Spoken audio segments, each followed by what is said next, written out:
광주에서 아파트 붕괴 사고가 난 지 13일째입니다만 아직 실종자를 더 찾았다는 소식은 들리지 않고 있습니다. 특히 타워 크레인 해체 작업이 중단되면서 본격적인 수색 작업을 시작하기까지는 시간이 더 걸릴 것으로 보입니다. 취재 기자 연결합니다. 차장은 기자. 네, 광주 아파트 붕괴 사고 현장에 나와 있습니다. 실종자 가족들이 애타게 구조 소식을 기다리고 있는데요. 지금 수색 작업은 어떻게 진행되고 있습니까?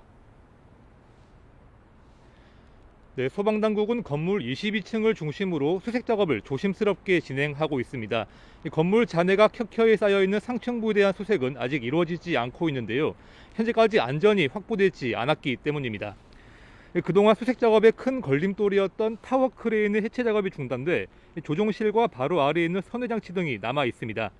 현대산업개발은 애초에 어제까지 타워 크레인을 모두 해체할 계획이었는데요. 최상층에 있는 공사 가설물인 RCS 폼을 먼저 제거하는 게 안전하다는 현장 판단에 따라 오늘까지 이 작업을 진행하기로 했습니다.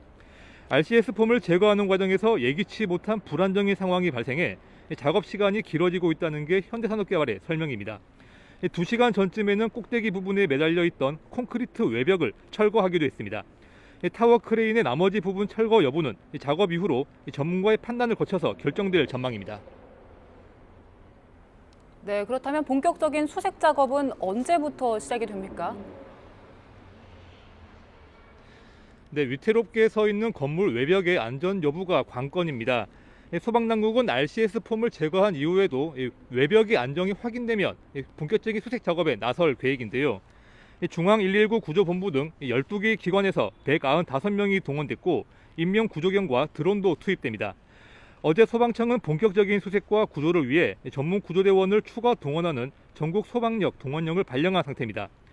실종자를 애타게 기다리고 있는 가족들은 본격적인 수색 작업이 지연되자 정부의 적극적인 개입을 요청하기도 했는데요.